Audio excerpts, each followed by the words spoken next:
De todos los momentos que hemos pasado o que he pasado en la vida, yo rescato aquellos tiempos en que Dios me permitió conocer hombres de Dios viviendo sus años más altos de experiencia. Y he contado en más de una ocasión que Dios, viviendo en Buenos Aires, me da la providencia divina o el privilegio que un tremendo hombre de Dios llamado Omar Cabrera, quien fundó una de las iglesias más grandes o las denominaciones más grandes de la Argentina, no era mi pastor de manera directa, pero él empezó a oír que la mano de Dios estaba sobre nuestro ministerio y allí es que decidió regalarme 4 o 5 desayunos antes que él partiera a la eternidad. Al poco tiempo, predicando, se mojaría bajo la lluvia, tendría una pulmonía irreversible e iría a la eternidad con el Padre. Y de las cosas que él me dijo o de que aprendí, hay frases que recuerdo hasta el día de hoy, las tengo escritas en un borrador. Él solía decirme, mira, Dios va a usar las experiencias de tu presente, que luego serán las experiencias por consecuencia del pasado, para prepararte para oportunidades en el futuro. Cada cosa que te pase, Dante, tienes que agradecer porque son oportunidades que a veces vienen disfrazadas de crisis, vienen disfrazadas de problemas. Hay una enorme diferencia entre el diploma que cuelga, que pende de la pared, al currículum vitae, a la hoja de vida. Porque el diploma es lo que sabes, el currículum es lo que haces. Cuando se combinan ambas, cuando ambas son coincidentales, lo que sabes con lo que haces es lo que te lleva por la vida, lo que te abre paso en el camino de la vida. Hay mucha gente que sabe, pero no hace. Y hay mucha gente que hace, pero no sabe. Estos son peores. Son los que dicen, yo me atrevo a desarmar el auto, a ver si lo puedo arreglar. Y ese auto no anduvo nunca más. Los que dicen, yo voy a desarmar esta cafetera y le voy a encontrar el problema. Y al rato te dicen, no sirve la cafetera, compremos otra. Hace, pero no sabe. Y después está el otro que sabe, que dice, yo sabría cómo arreglar esa cafetera, pero no mueve un dedo por arreglarla. Creo que uno debe coincidir lo que sabemos, la profesión a la cual nos dedicamos, juntamente con el hacer. Y Omar solía decir, mira, todo lo que hagas en la vida, sepas o no sepas, van a marcar tus experiencias, tus recuerdos de vida. Y aunque ahora te parecen cosas amargas, difíciles de digerir, van a ser capital en tu futuro. Y recuerdo esas pláticas porque yo en aquel entonces era muy jovencito. ¿Ustedes eran más jovencitos que ahora? Sí, sí. Menos coqueto, pero jovencito. Y las cruzadas, los programas de televisión, lo hacíamos sin el respaldo de la oración de una iglesia, sin el respaldo financiero de ninguna institución. Y en esa situación, en ese tiempo y espacio, es cuando Omar Cabrera se reunía conmigo algunas mañanas. Y me decía, Dante, no hay otra cosa que arriesgarse. La vida es correr riesgos. La vida es emprender, es avanzar. Y esos avances, esas audacias, son las que van a marcar un camino de recuerdos, de precedentes, que mañana te van a servir, aunque ahora creas que no.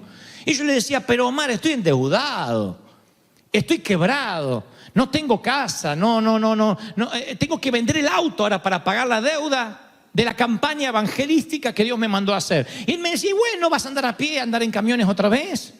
Pero es maravilloso que Dios te use. Yo le decía, claro, él porque tiene 2, 3 autos, por eso es maravilloso que Dios me use. Yo tenía que andar en camión. Pero de a poquito en esos desayunos, él fue llevándome o adentrándome en un evangelio donde uno vive para el Señor, no omitiendo cosas, sino haciendo cosas. Y Omar, insisto con esto porque a esto quiero llegar, me decía, sin agallas no hay gloria, flaco. Sin agallas no hay gloria. Y yo le decía, pero ni agallas me quedan, las voy a tener que vender. Sin agallas no hay gloria. No me olvidé nunca más esa frase. Sin agallas no hay gloria. Es necesario para vivir la gloria de Dios tener audacia. Y de a poco, insisto, me fue revelando un evangelio que consiste no solo en resistir, sino en avanzar. No solo en defensiva, sino en ofensiva. Y no saben cómo eso me sirvió para la vida. Y me decía algunos datos mientras desayunábamos, porque él no era una persona que te decía, anota, o graba esto. Él parecía que estaba hablando de cualquier cosa, pero estaba predicando. Y yo le decía, mire, tengo una memoria de elefante, pero yo prefiero anotar alguna de las cosas. Ah, querido, anota lo que quieras. Y anoté, sin agallas no hay gloria. Y luego 3 o 4 puntos. La primera dijo, si vas a correr un riesgo, no mires las posibilidades. No mires alrededor. Si quieres tener agallas en la vida, no mires nunca alrededor. Yo creo que una de las cosas más emocionantes del mundo es hacer algo que nadie jamás hizo. Y siempre que hagas algo nuevo vas a ganarte la crítica de mucha gente, porque la gente dice, no pruebes nada nuevo, todo está probado. Si fuera por esa gente no habría invento, no habría celulares, no habría luz eléctrica, no habría tantas cosas que fueron producto de una audaz que dijo, ¿y por qué no? ¿Y por qué no? Y las cosas fueron cambiando. Pero yo recuerdo que de chico todos tenemos eso, por lo menos yo era así. ¿Qué te juego de que voy en una sola rueda de la bici, con la bici hasta la esquina? No, nadie va con una. Sí, hago la Willy. Y iba hasta la esquina. La Willy la llamamos con una sola rueda. Antes de la Willy, 2 dientes perdía en el camino, pero llegaba con una sola rueda. El desafío era hacer algo nuevo, ¿no es cierto? Y hacerlo más difícil. No hay nada más que emocione más. Eso viene en nosotros, un gen.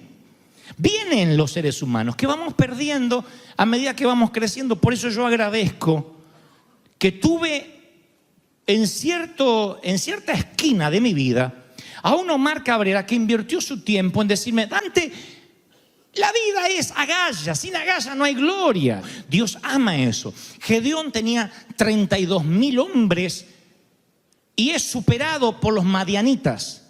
32.000 hombres. ¿Qué pensarías? Si tienes 32.000 hombres y hay un ejército de Madián que es mucho mayor, bueno, no te das el lujo de perder un solo hombre. ¿Qué dice Dios? No, porque si yo les doy la victoria con los 32.000, van a decir, gracias Dios por ayudarnos. Lo que hoy yo decía antes de la adoración, que muchos no damos gracias a Dios porque nos sentimos con derecho a que nos lo hemos ganado. A veces decimos, bueno, yo trabajé duro para tener lo que tengo, y uno se siente con derecho. Entonces, ¿qué hace Dios? Hace que las posibilidades sean 1 en 1.000.000, para que no quede otra que darle la gloria a Dios. Así que Dios se acerca a Gedeón, le dice, mira, estás en un problema, tienes 32.000 de infantería y enfrente te superan casi el doble. Y Gedeón dice, ¿qué vas a hacer? No te preocupes, tengo un gran plan, quédate con 300. ¡Una locura! Dios le dice, demasiada gente, vamos con 300. Pero Señor, estamos locos, estás loco. Tengo 32.000 y estoy preocupado y quieres hacerlo con 300. Ven cómo Dios actúa. Por algo Omar me decía, Dante, sin agallas no hay gloria. Cualquiera puede ir con 32.000 y decir, bueno, éramos más valientes que ellos. Pero ir con 300, con un ejército de unos 50.000, únicamente tienes que darle la gloria a Dios. No queda otra que decir, si yo llegué hasta acá es porque se le plació a Dios. Si estás aquí es por gloria de Dios. No tenías posibilidad alguna. ¡Aleluya! ¿Alguien dice amén? Lo segundo que me decía Omar es, querido, vas a tener que desaprender los temores. Yo una vez hice un mensaje de esta frase nada más. Desaprender los temores. Tu mente y mi mente es como una computadora. A veces entran archivos, entran cookies. ¿Saben lo que son las cookies? Las cookies son archivos infectados que entran a tu computadora y la hacen lenta. A mí me ha pasado eso. Que de pronto vi una película online o no sé, fui a un sitio que no era muy seguro y de pronto me llenan de publicidades a tal punto que no podía navegar. Los archivos estaban infectados. No eran necesariamente virus, sino archivos que consumían memoria. Entonces hay que desinstalar porque están socavando las memorias desde adentro. Así es la vida, así es la mente nuestra. Porque la computadora es una copia de cómo funcionan nuestras cortezas cerebrales. Entonces, la vida nos llena de cookies, de pensamientos infectados, tóxicos. Ya sea porque alguien nos transmite un miedo en la niñez, alguien nos transmite un miedo en el high school, quien está a nuestro lado nos transmite sus temores. Vamos infectando nuestra mente con archivos que son cookies que ocupan gigas de tu memoria. Claro, después cuando tienes que correr un riesgo, no puedes porque te vienen todas esas voces que ya no reconoces de dónde vienes. Pero esas voces socavan tu audacia. Y es como cuando uno se desvía de la autopista, hay que regresar donde uno se comenzó a desviar.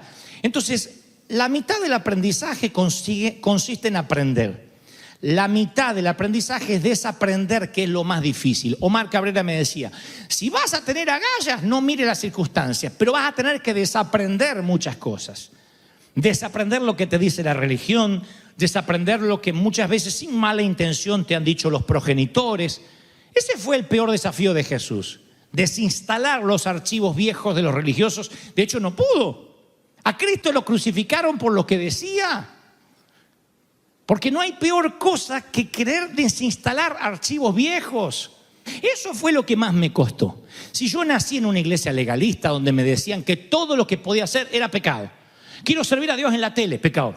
Cajón del diablo de la televisión. Quiero servir a Dios en la radio, pecado, porque ahí pasa música mundana. Quiero ser actor. La industria de Hollywood está llena de droga y prostitución. Y yo ni que iba a llegar a Hollywood si estaba en Buenos Aires. Pero nada. Quiero estudiar actuación. No, eso no es de Dios. Todo era pecado. Entonces, para yo desaprender eso, me costó por lo menos una década bien larga entender que Dios me decía, no importa tanto lo que sabes, sino lo que haces. No solo el diploma que pende en la pared, sino tu currículum vital, tu hoja de vida. ¿Qué dice tu hoja de vida? ¿Qué has hecho para Dios hasta ahora? No te pregunté por lo que sabes, sino por lo que haces. Porque no es los pensamientos de los apóstoles, sino los hechos de los apóstoles.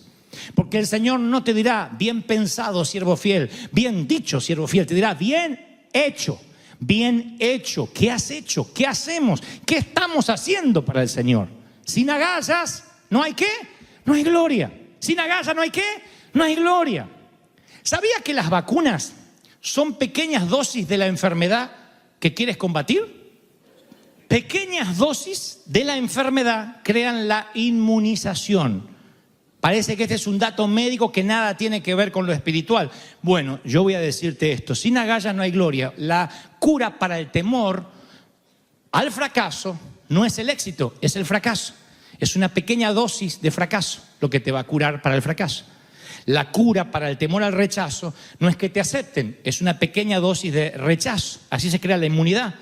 Tienes que estar en contacto con pequeñas dosis de cantidades de aquello a lo que le temes y así se crea la inmunidad. Entonces, estando sentado con Omar Cabrera, él me decía, repito, no mire las circunstancias, desaprende los temores.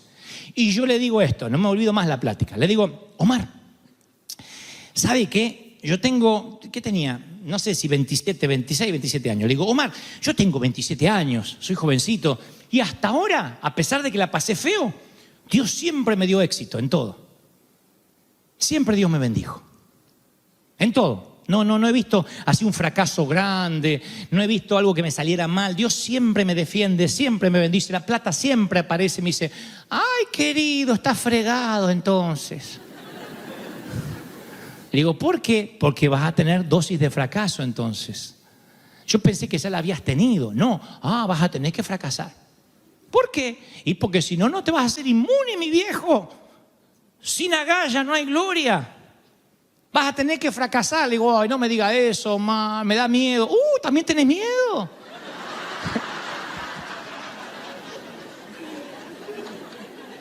Vas a tener que tener entonces una dosis para que te sane el miedo.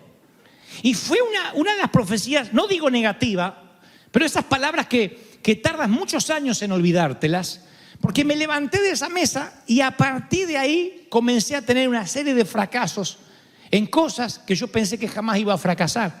Montamos una obra de teatro en un gran sitio en Buenos Aires, un teatro gigantesco, y se desata la peor crisis política en el país. El presidente renuncia. Tuvimos 5 presidentes en una semana en Argentina. La gente salía con cacerolas a la calle y yo haciendo un espectáculo en Buenos Aires.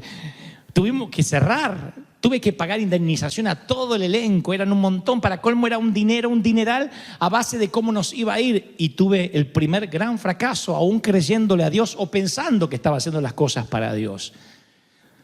Caminaba por mi barrio diciendo, Señor, ¿dónde va a salir el dinero? Tengo miedo. Y yo decía, te estoy probando, cabezón, porque algún día Ese miedo va a hacer que el resto del miedo no entre. Te vas a hacer fuerte, vas a aprender a confiar en mí, que soy el Dios de las cosas pequeñas y el Dios de las cosas grandes. Alguien está pasando aquí una crisis financiera, económica, familiar, y el Señor me dice, yo te estoy capacitando para lo que va a venir. Y esto te está subiendo tu umbral de resistencia. Vas a resistir y vas a saber de que yo te bendigo, que yo no te dejo. ¿Están recibiendo esta palabra, sí o no? ¡Aleluya! Miren, él me dijo, no mire las posibilidades, desaprende los temores. Está todo ahí de la servilleta de una mañana de hace muchos años. Me dijo, replantea el problema, porque sin agallas no hay gloria. Replantéate el problema, dile, ¿por qué estoy acá? ¿Por qué Dios me pone en esta situación? ¿Qué me quieres enseñar? Muchos de ustedes no estuvieron hace 9 años cuando llegamos a la Catedral de Cristal, con una acústica tan horrible, a la 1 de la tarde, un calor, nos hacíamos al espiedo todo, era la iglesia rostizada de la Catedral de Cristal a esa hora.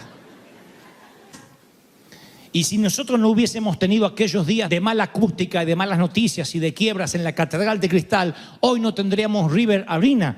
Trazando una línea de puntos para atrás me doy cuenta, gracias Señor por las oportunidades que llegaron disfrazadas de crisis, porque sin agalla no hay gloria. Alguien tiene que decir amén.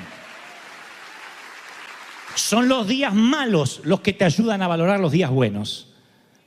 Son los días de enfermedad los que te ayudan a valorar la salud. Son los días de fracaso los que hacen que valores el éxito. Son los días de soledad los que hacen que valores la compañía. Si no, no valoras nada. Y Dios dice, te voy a meter en una vorágine de eventos para prepararte para el futuro. Por eso agradezco a Dios los fracasos, las veces que lloré, las náuseas antes de emprender algo. La frustración de sentirme impotente, porque de alguna manera todo eso me ayudó. Y no digo que ahora haya alcanzado una perfección, no, hoy tengo otro montón de sinfín de problemas que seguramente me están preparando para un futuro.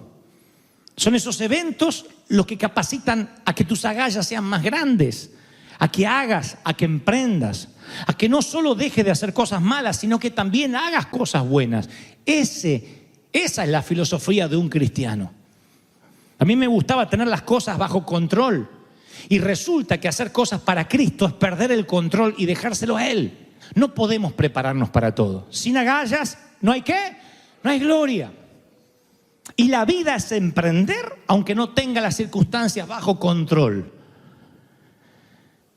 Si me dijeras, Dante, ¿qué frase, aparte de sin agallas no hay gloria? No está mal formulada la pregunta. Me la hago yo mismo y me la formulo mal. Miren qué bueno.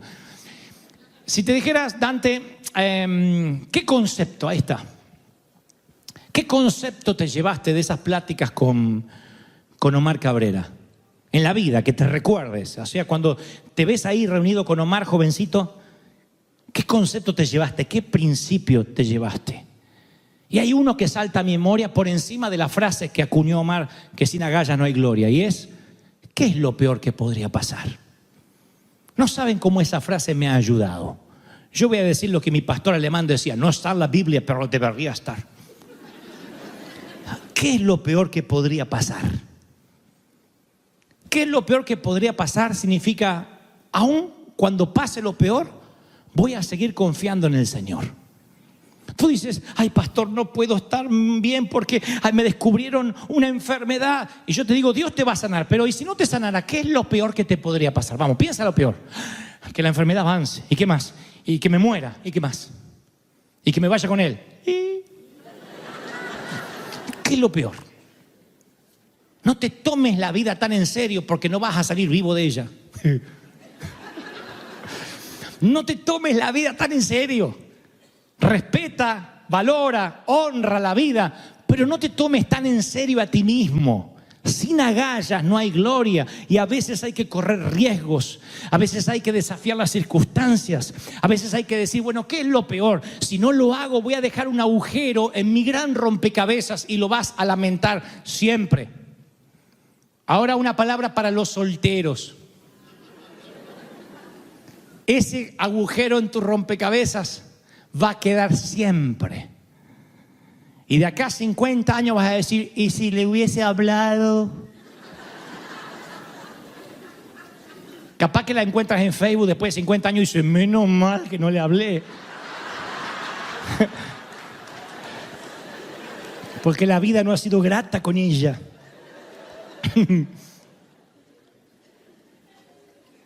Una palabra para los empleados. No todo el empleado tiene que ser su propio gestor de su compañía. No todo el mundo, no es una regla. Pero yo sé que esta palabra para muchos que son empleados, ¿no será el tiempo de que empieces a usar la inteligencia, lo que podrías hacer para cosechar tu propia compañía, para emprender tu propia compañía y ya no depender de otro? ¿No será el tiempo de correr un riesgo? Y me dices, y es que tengo miedo que me salga mal. Y yo te digo lo de Cabrera. ¡Ah, tenés miedo! Entonces vamos a tener que inyectarte una vacuna de miedo. Vas a tener que pasar días de náuseas, de preocupaciones que te van a fortalecer contra el flu del miedo. Te van a fortalecer con eso de que no emprendo para que no me salga mal. Y sí, el que no hace nada, nada le sale mal, pero tampoco hace nada. Y no hay nada más aburrido que oficiar el funeral de alguien que no hizo nada. Hay una pieza en su rompecabezas que va a estar siempre sin completar y vas a lamentarte. Hay un gen que tienes dentro que es el gen del cazador y eso no se tiene que ir. ¿Alguno de ustedes mataba hormiga de chiquitito? ¿O eran todo el Papa Francisco desde que nacieron? Yo tenía un jardín en casa y salía a matar hormigas, a perseguir los chapulines. ¿Cómo se llaman los chapulines? Los saltamontes, los chapulines. Buscaba los chapulines y agarraba 3, 4. Coleccionaba gusanos de seda, los tenía bajo la cama. Yo tenía ese gen del cazador, ese gen está en ti. Luego te haces adolescente y sales a cazar chicas. O muchachos. Y luego sales a cazar una profesión. Y luego sales a cazar un ministerio. Y un día ya no sales a cazar nada. Te haces vegetariano.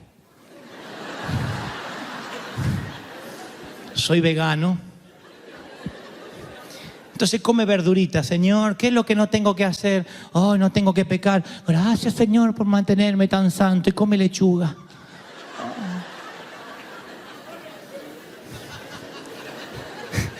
No hay nada peor que un creyente vegetariano espiritualmente hablando.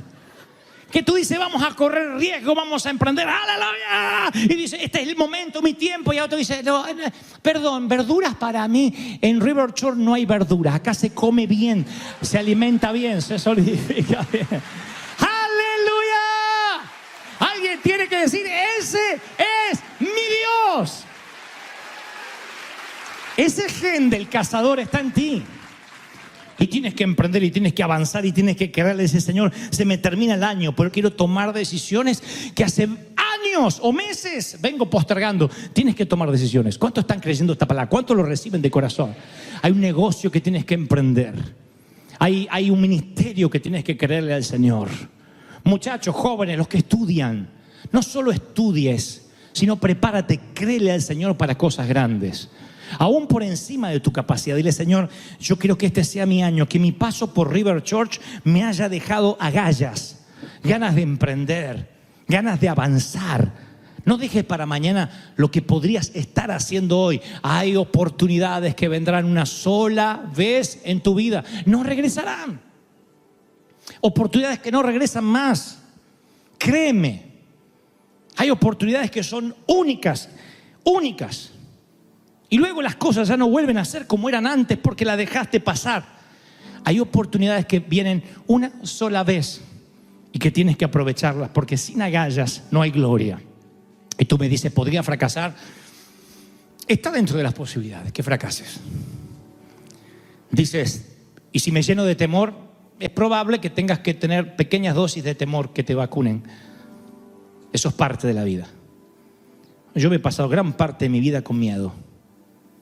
Soy un gran temeroso a muchas cosas, muy preocupón. Sin embargo, esa preocupación y ese temor no me mete dentro, me saca afuera, siempre. Soy como un samurái. ¡Ah! Y salgo. Grito de miedo, pero grito. y avanzo, no me quedo. Ojalá Dios te regale eso hoy, de avanzar, de crecer. La vida es corta. ¿Cuánto tienes? ¿30? ¿Ya? ¿40? ¿50? ¡Ay, tu abuela! Se va así, Se va así la vida. Dígame, en los últimos servicios, ¿cuántas veces Dios nos habló de lo mismo? No es que yo tengo la idea fija, es el Espíritu Santo que me dice, diles que la vida es corta, que los días son acortados a causa de la venida del Hijo del Hombre. Los días son cortos. No hay tiempo para pensar, para planificar. Corre. Tienes 20 años, corre. 50, corre. 70, corre más. Sigue corriendo. Que la vida al final te sorprenda corriendo, cansado, agotado, sudado, diciendo: corrí riesgos, emprendí, avancé, dije, hablé, soñé, visioné, volé, navegué, traspasé, atravesé. Es los hechos de los apóstoles. Tienes que hacerlo, dice el Señor. Si crees que Dios habló, que se escuche ese aplauso. Vamos, celebra. Dale el mayor aplauso al Señor de señores si crees que Dios habló esta mañana. Es un río que no se detiene, y el arca por fin está en casa. El Rey ha venido a morar. El avivamiento en calle Broadway. River Church es un río que no se detendrá jamás.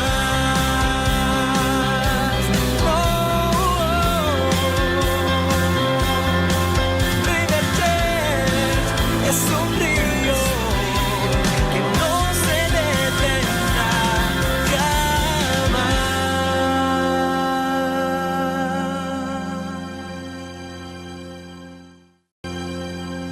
Un ministro que ya no está me dijo alguna vez: para sobrevivir en el ministerio tienes que tener corazón tierno y piel de rinoceronte. El riesgo es que tu corazón se haga de rinoceronte y tu piel tierna, porque vendrán las adversidades, las lanzas, el dolor, y si tu piel es tierna, va a llegar a tu corazón y tu corazón se va a quebrantar y se va a hacer duro. Si se hace duro tu corazón para las críticas, se hace duro para la presencia del Señor. En cambio, cuando tu corazón es tierno, es como tierra mojada, donde entra el palo y te puede lastimar, pero también entra la semilla del Espíritu. Entonces, ¿qué haces? ¿Endureces el corazón? No. Tienes una piel de rinoceronte, una protección, una dureza, que es exterior para proteger lo que Dios te ha dado. Yo creo que la manera en que manejamos las situaciones difíciles determina los parámetros de longevidad en el servicio a Dios, en el ministerio, en la vida. Eso se llama carácter. El carácter nos para ante la vida, nos determina. Dijo alguna vez alguien: siembra un pensamiento y cosecharás una acción. Siembra una acción y cosecharás un hábito. Siembra un hábito y cosechas un carácter.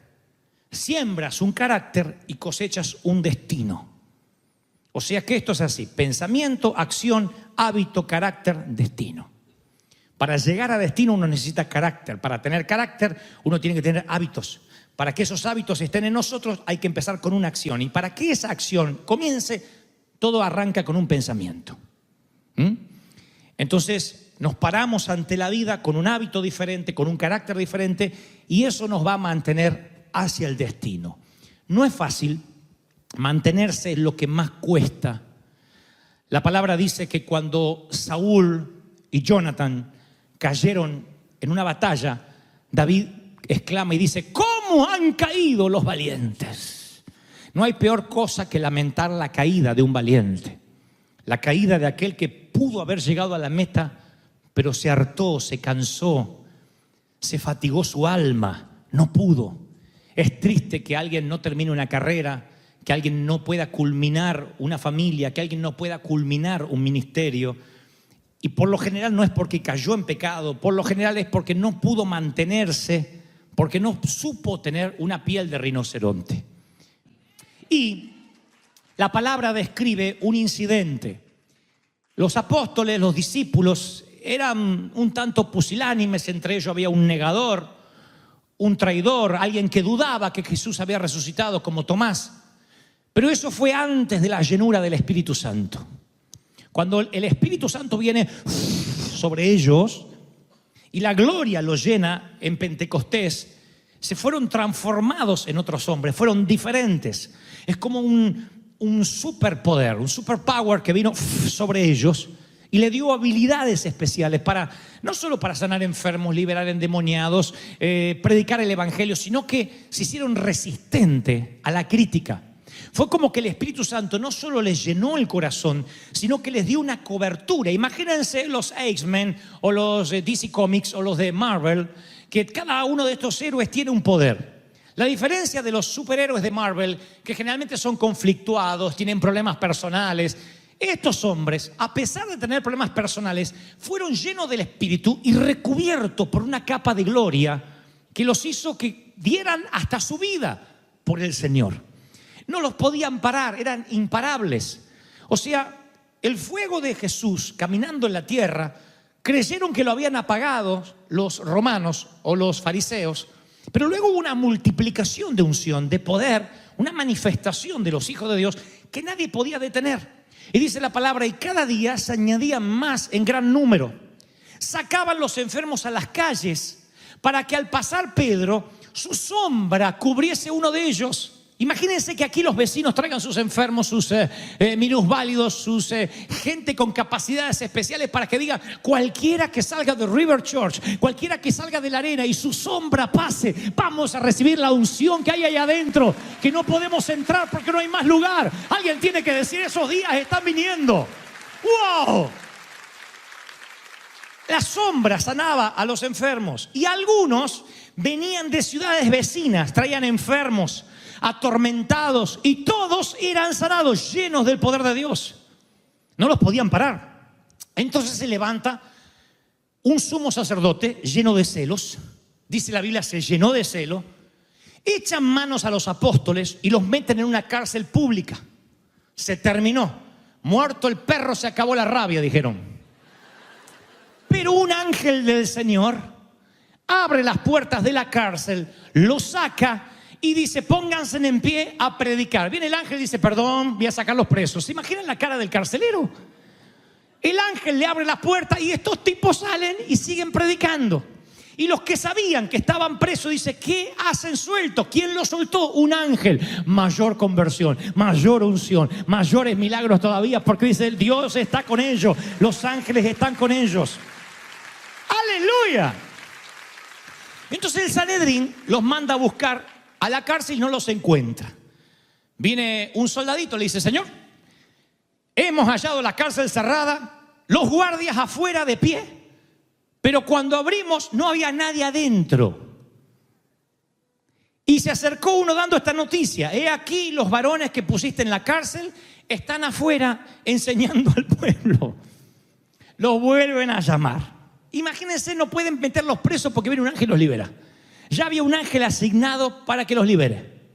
Hay un ángel desocupado ahí que Dios le dijo, hey, ¿qué tenés que hacer vos? No, nada, párate al lado de los discípulos. Apenas los meten adentro, los sacas afuera.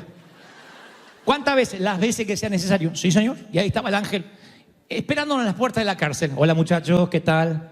Hagan pis y salen. No los pueden parar. Eso tipifica cuando la gloria, cuando la unción, cuando la misión del Espíritu Santo viene sobre ti. Hay ángeles asignados para que te allanen el camino, para que te vaya bien. No los pueden detener. Entonces los mandan a llamar de vuelta, los paran ahí, el Sanedrín, y le dicen, ¿qué vamos a hacer con ustedes? No podemos pararlos. Y los muchachos responden, obedecemos a Dios antes que a los hombres. El Dios de nuestros padres levantó a Jesús, a quien ustedes quisieron matar colgándolo de un madero, pero ha resucitado. Así que Él está vivo y vamos a seguir predicando y nadie nos va a poder parar. Alguien tiene que decir, ese es nuestro Dios. ¡Aleluya! Ahora, es aquí donde la cosa se pone interesante. No saben qué hacer para pararlos. Y allí es cuando Gamaliel da un magnífico discurso que hasta el día de hoy cobra una significancia, una notoriedad que a mí me asombra. Ubicémonos en tiempo y espacio. Están aquí todo el Sanedrín enojados, llenos de celos, porque no pueden parar, los fariseos no pueden parar este tsunami de gloria. Aquí están los muchachos, ahí están los discípulos diciendo, ¿qué no tenemos la culpa que Dios nos bendiga tanto? Están así con cara de hispano diciendo, y bueno, qué sé yo, ¿y cómo puede ser apóstata? Y bueno, Dios nos ungió, qué mala suerte. Entonces, Gamaliel dice, maestro de la ley, respetado por el pueblo, dice, por favor, sáquenlos afuera a los muchachos que les voy a hablar en privado. Y ahí pensaron, este tiene una idea de cómo quitarles la cabeza, tiene algún recurso legal para ahorcarlos. Y esto es lo que dirá. Varones de Israel, tened cuidado con lo que vais a hacer con estos hombres. Porque hace algún tiempo se levantaron algunos parecidos a estos. Deben recordar a Teudas. Él se levantó diciendo que era el Mesías. ¿Se acuerdan? Y no era un loquito. 400 hombres lo seguían. ¿Dónde está Teudas hoy? Muerto, Señor. Exacto. Muerto. Gracias por tu ayuda. Muerto. ¿Dónde están los 400 que seguían a Teudas? Muertos. Ok, muertos. Se terminó su evangelio, su revolución. ¿Cuánto duró? ¿Alguien sabe cuánto duró? 3 meses. Gracias. 3 meses. 90 días y se terminó la revolución. No tuvimos que hacer nada. Se desvaneció y fue muerto. Y todos fueron dispersados. Después de él, ¿alguien recuerda quién más se levantó parecidos a estos tipos? Judas de Galilea. ¿No se te oyó? ¿Quién? Judas de Galilea. Exacto. Judas de Galilea. Estaba en las portadas de todos los periódicos. Judas de Galilea. Yo encendía la tele y ahí estaba Judas de Galilea en CNN. En Univisión, a las 7 se centró. Judas de Galilea. ¿Qué hicimos? Nos preocupamos, nos llenamos de celo, de envidia. Y mucha gente lo seguía. ¿Cuántos? Como 1000. ¿De verdad? Bueno, tal vez un poco más. 1500 dijeron la última vez en el censo. 1500 seguían a Judas de Galilea. ¿Dónde está él ahora? No se sabe. Se dispersaron. Siempre que se levanta una de estas revoluciones, se dispersan. Así que esto es lo que diré. No nos metamos con estos hombres. Vamos a dejarlos en paz. Porque si es como los anteriores timadores, como los otros que se levantaron, canallas, si es como otro de los tantos timadores que se levantan de un día para otro, se desvanecerán. Todo lo que es de los hombres se desvanece. Pero si es de Dios, si estos hombres de verdad un ángel le abre las puertas de la cárcel cada vez, si de verdad la sombra de estos tipos sanan enfermos, quizá estemos luchando contra Dios. Porque lo que es de Dios no se desvanecerá como Judas de Galilea ni como Teudas. Va a permanecer. ¡Wow! ¡Aleluya! Va a permanecer. Alguien tiene que decir lo que es de Dios. ¡Permanece! ¿Cuántos dan un grito de júbilo por ese Dios? ¡Yeah! ¡Aleluya! El principio de la permanencia habla de que Dios está con una persona, que es un ungido, que la unción de Dios está con esa persona. Ahora, ¿por qué traigo esta palabra de parte de Dios para nosotros? Porque yo he aprendido con dolor, debo decir con dolor, como hijo del rigor, que la permanencia en el llamado de Dios disminuye el dolor de los fracasos. Es imposible pretender seguir una misión divina sin tener erráticamente momentos de zozobra, de fracaso. Hay momentos en la vida que vamos a encontrarnos con vientos de frente, eso es parte de la vida. Crisis en la familia, crisis en el matrimonio, crisis en las finanzas, crisis en el ministerio. Cuando Dios te llama, no dice habrá ausencias de tormentas, no, Él promete aflicción junto con el llamado. Pero Él dice que si tienes un llamado verdadero y está fundamentado en el Señor, aunque vengan vientos, aunque soplen ríos, tú eres el hombre prudente que edifica sobre la roca que es Jesucristo y permaneces. De otro modo, esos vientos vienen sobre ti y grande será tu ruina. Lo dice la palabra, lo dice el mismo Señor. Entonces, cuando tú tienes el concepto, el principio de la permanencia, nunca detienes el reloj en un momento de desánimo, porque eso te paraliza por años. ¿Por qué dije hace un momento yo soy hijo del rigor? Porque yo tuve que aprender a los golpes. He tenido algunos desánimos importantes en mi vida y muchas veces en esos desánimos yo tenía la doctrina mal aprendida que cuando estás desanimado tienes que parar el reloj, detenerte y dejar de servir al Señor hasta tanto vuelvas a animarte. Yo decía, yo no puedo seguir al Señor así, estoy desanimado, estoy triste, estoy preocupado, yo así no puedo continuar. Alguien una vez me acusó y me hizo una demanda laboral por una mentira, ni siquiera yo había contratado a este hombre, y eso fue hace tantos años, duró 8 años el juicio. No digo que me detuve 8 años, pero sí debo recordar con dolor que habré perdido mínimamente 24 meses valiosísimos donde no podía fluir, donde tenía temor, miedo a sentirme avergonzado. Detuve el reloj en un fracaso. Hoy que ya soy más grande, que ya estoy pasando los 30 años, en perspectiva, ese fracaso a la luz de todo un llamado se me hace un detallito menor, se minimiza mirando meses, años y décadas. Cuando yo veo las estadísticas de toda una vida de servicio al Señor, ¿qué es un domingo de desánimo?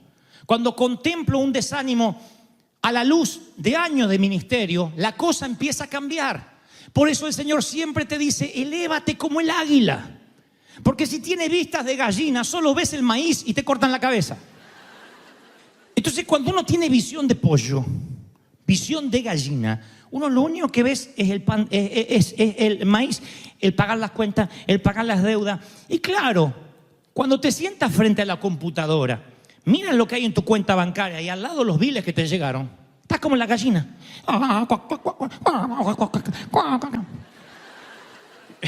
Si tú vieras en las Escrituras un solo episodio donde Dios dijera, he aquí como la gallina te elevarás. No. Te elevarás como el águila por encima de las cumbres, por encima de los problemas, por encima de las crisis. Alguien tiene que decir, ese es mi Dios.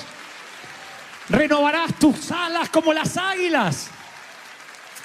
Entonces Dios dice, mira que la permanencia es, y lo diré así, momentos en que te vas a sentir un titán de la oración, un campeón de la oración, y momentos en que no vas a tener ganas de orar. Te va a pasar, si no es que no te está pasando. Momento en que amas a todo el mundo. Ah, eres la Madre Teresa. Ojalá fuese así siempre. Va a haber días en que vas a detestar hasta el jardinero, hasta el vecino. Dices, no quiero ver a nadie, no quiero ver a nadie, no quiero ver a nadie. No es que te agarra un demonio. Es que la vida es así. Somos almáticos. Hay momentos que decimos, allá iré a las naciones, y momentos que no queremos congregarnos el domingo. ¿Cómo pasamos de una etapa a la otra? No lo sé, tiene que ver con nuestro alma, tiene que ver con nuestro cansancio. Uno a veces tiene días de furia, días en que parece que nos queremos bajar de la cruz y queremos abandonar todo, y otros días que nos sentimos tocar el cielo con las manos. Pablo tuvo esa lucha, el apóstol. Él dijo, tengo una lucha entre la carne y el espíritu, lo que no quiero, eso hago. Él te escribe una batalla terrible, mortífera, dentro de su interior. Entonces, ¿qué te quiero decir con esto? Que no estás defectuoso. No es que tienes un problema, yo soy el único que estoy así, en una montaña rusa. No, yo también. La vida es un raid, es una montaña rusa. Así estamos todo el tiempo.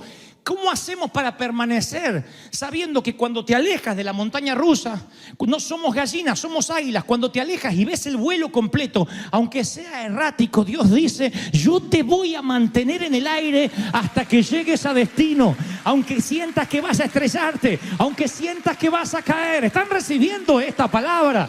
Amén. La victoria de la guerra, al final, es lo que opaca las batallas que perdiste en el trayecto. Eso lo saben los jugadores de fútbol. Si pierden un partido y el segundo y el tercero y se desaniman y paran el reloj, no clasifican. Si clasifican al mundial y pierden un partido, tienen que seguir, podemos darlo vuelta.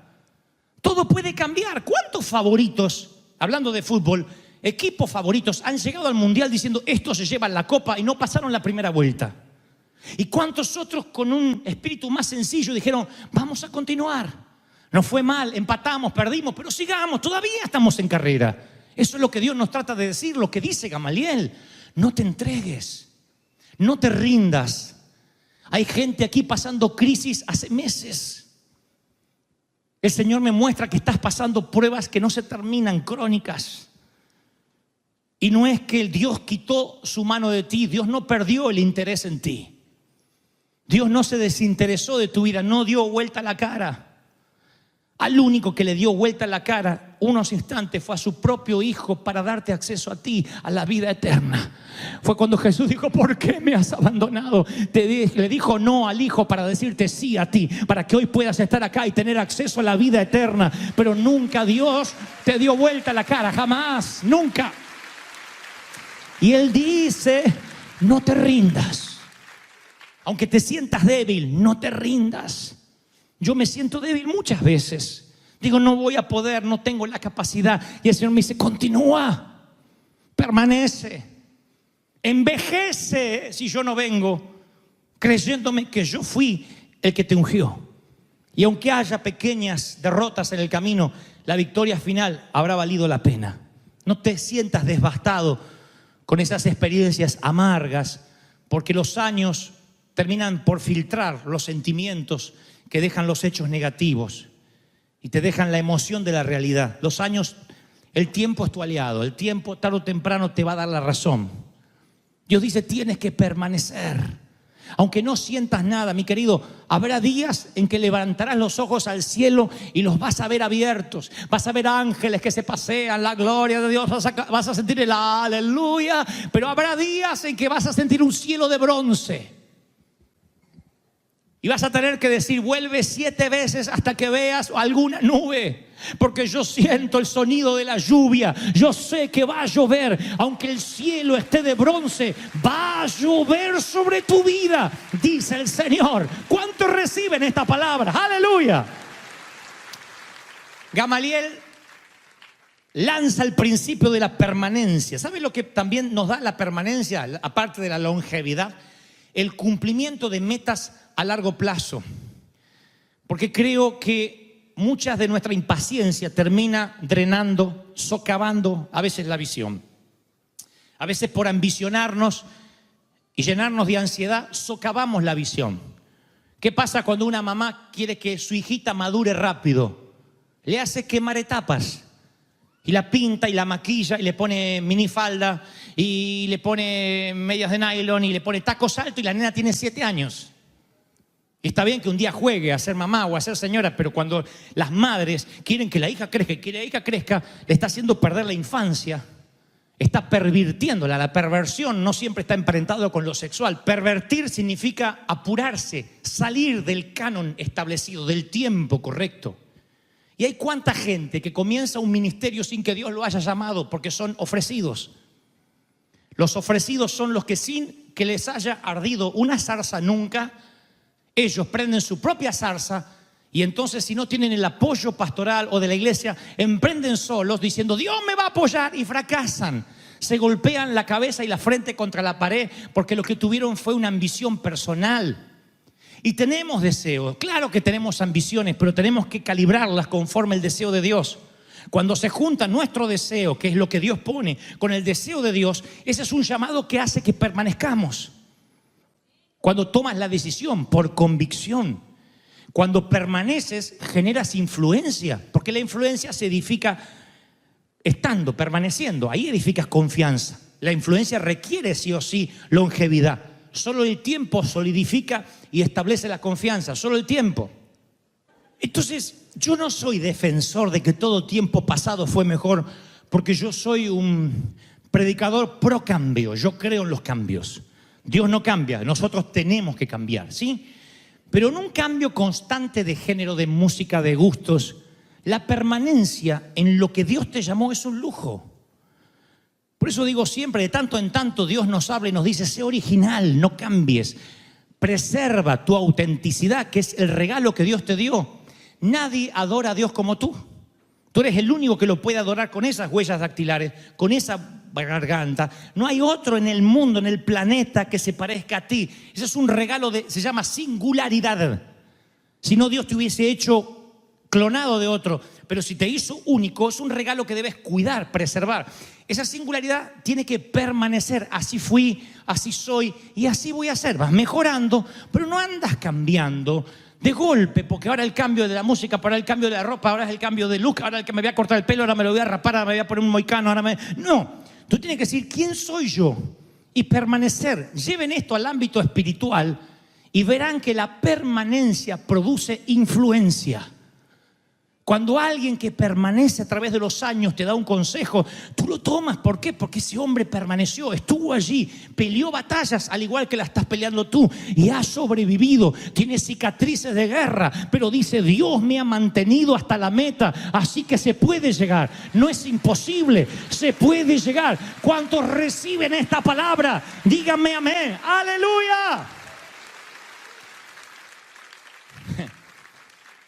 Hay un lugar donde Dios te pone y que tú tienes que permanecer aunque te parezca que no estás viendo frutos. Mami,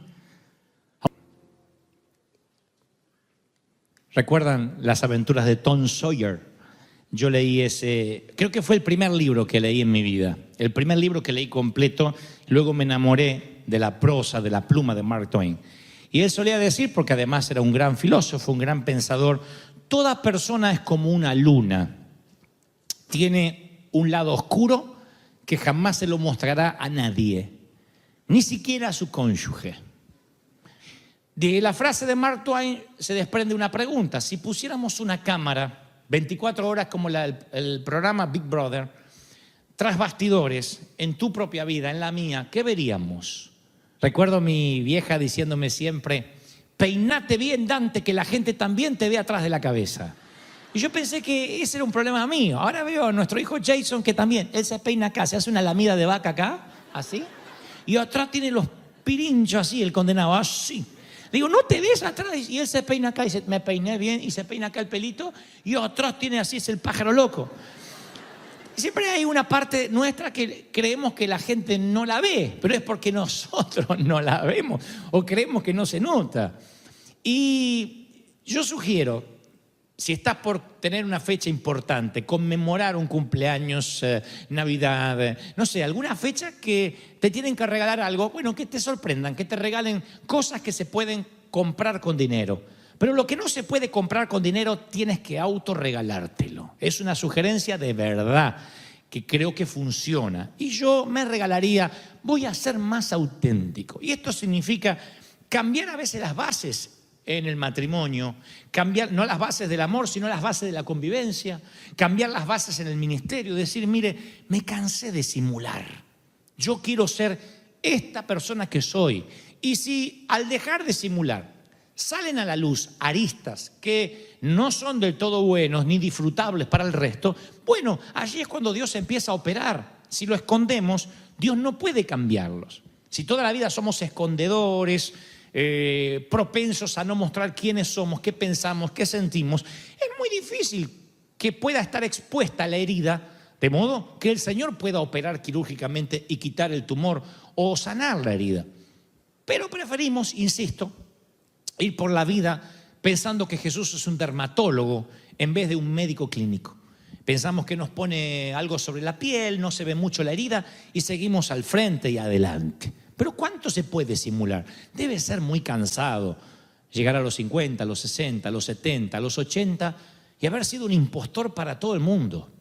No tener una vida real, sino haber sido para los suegros, para que los suegros crean que soy el yerno o la nuera ideal. Voy a ser para mi cónyuge, para que crea que no se equivocó al elegirme. Le voy a mostrar a mis hijos una fachada para que crean que soy el padre ideal. En el trabajo también voy a simular. Y en la iglesia también voy a simular para que crean que soy santo. Mi pregunta es, ¿dónde eres real?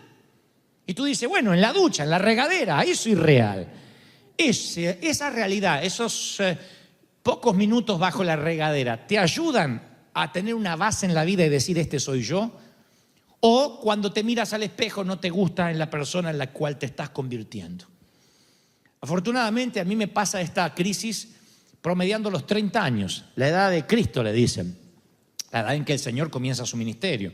Promediando los 30 años no me estaba gustando el hombre en el cual me estaba convirtiendo. Un día me miró al espejo y me di cuenta que era parecido a otros predicadores, que cambiaba la voz para predicar, que caminaba igual que ellos, que me vestía como algunos otros. Me di cuenta que no era yo, que ese no era yo, no era el hijo de la vieja y el viejo, que ese no era Dante. Y entonces empecé a tratar de buscarme, porque en el afán de ser un impostor para que no noten quién eres, uno se va perdiendo de vista, uno ya no se acuerda quién es.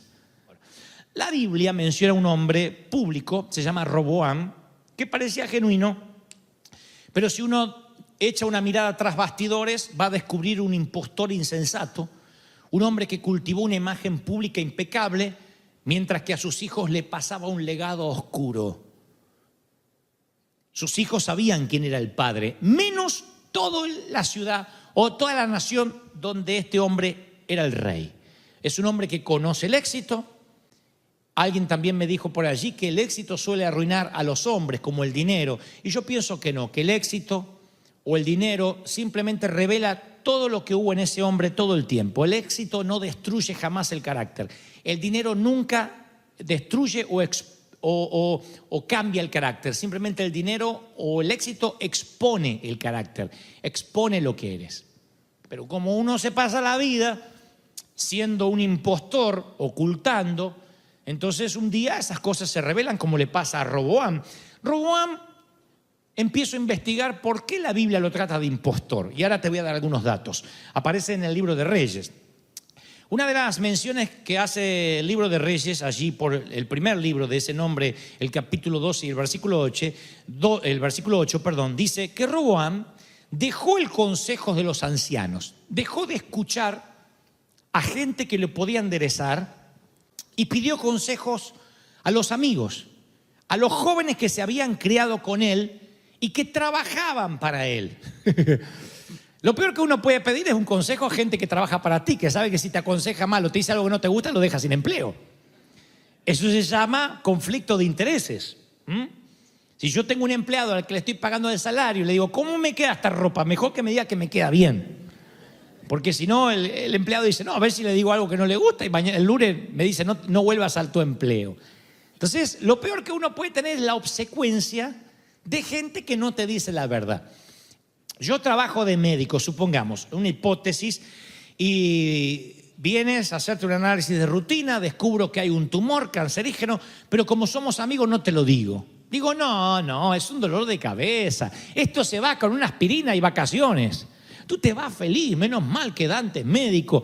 Al fin y al cabo te estoy haciendo un perjuicio, porque vas a terminar muriendo por no saber la verdad. Pero ¿cuál es el primer paso para ser un impostor? Cuando no estás buscando consejos, sino justificación. Siempre que estás buscando justificación, no estás pidiendo consejo. De allí que yo siempre digo, si vas a pedir perdón, no pidas justificación ni expliques por qué lo hiciste. Se pide perdón y ya. Si no, el perdón pierde su peso.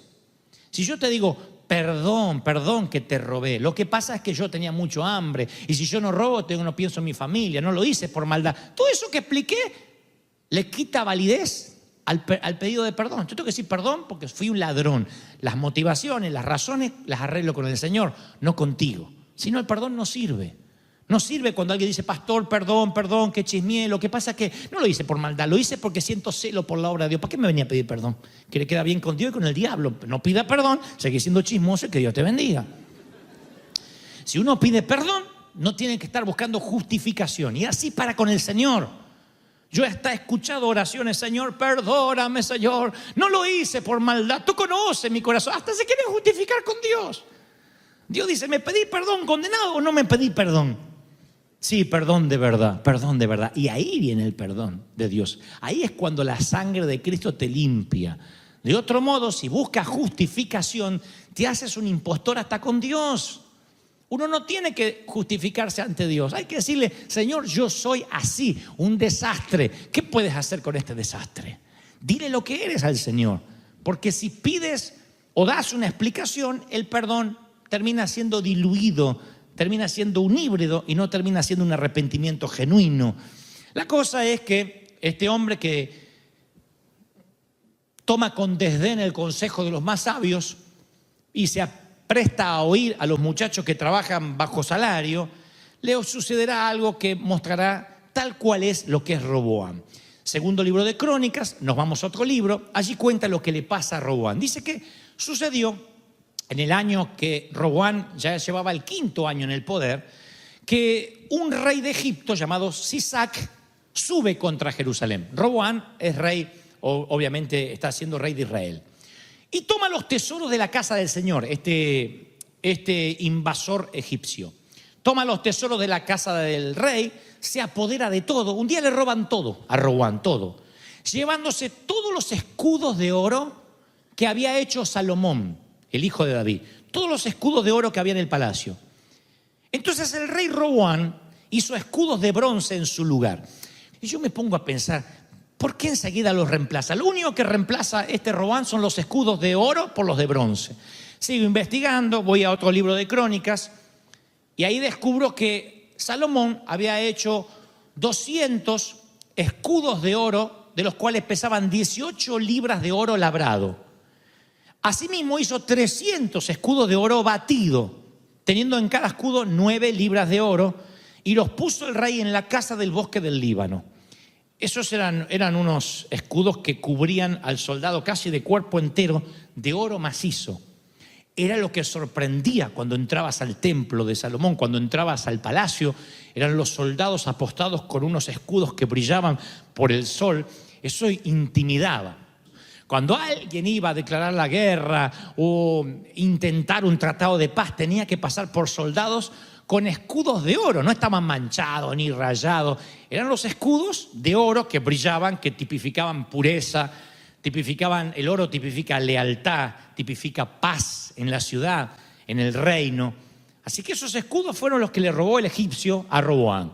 Cuando Roboam ve que le robaron los escudos, dice que hizo escudos de bronce en su lugar y se los entregó a los jefes de la guardia que custodiaban la entrada de la casa.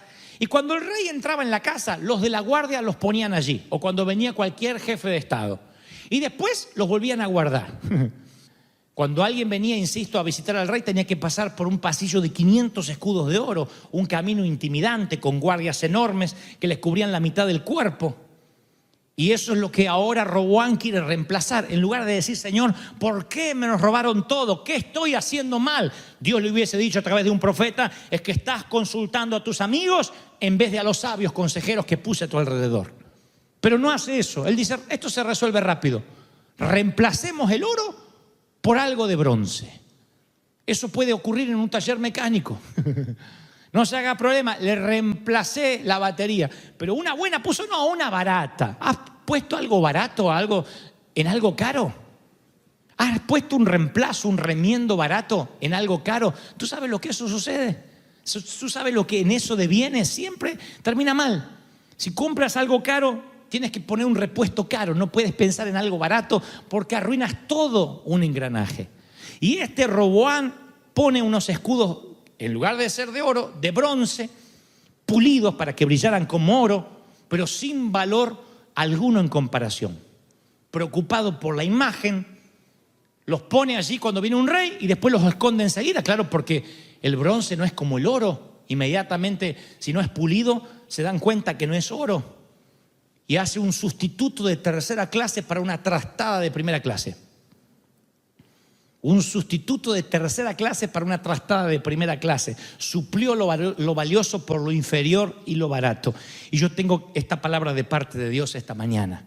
No cambies lo real por lo procaz. Nunca cambies lo genuino, el oro, por un poco de bronce. Porque tarde o temprano nos damos cuenta todos. No cambies nunca lo verdadero por algo que puedes simular, porque a la larga, más tarde que temprano o más temprano que tarde, eso se empieza a notar. El escudo de bronce, por más que lo saques un ratito, un domingo, 2 horas y lo ocultes toda la semana, tarde o temprano todo mundo ha de notar que es bronce, que no es oro. Y tú dices, ¿y entonces qué solución tengo? Exponerte. Decirle, Señor, yo estoy desnudo en este área, me quedé sin escudos. No tengo pasión por orar, no tengo santidad, tengo pensamientos impuros cada vez más fuertes. Antes era un caballito ahí tratando de trotar, ahora es un tropel de caballos que me vuelven loco. Estoy luchando con mi carácter, estoy luchando con mi temperamento. Señor, no aguanto más. No pongas una careta, no reemplace los escudos, sé genuino, porque al fin y al cabo nadie al final de la vida se va a quedar al lado tuyo, solo el Señor. Quien te conoce.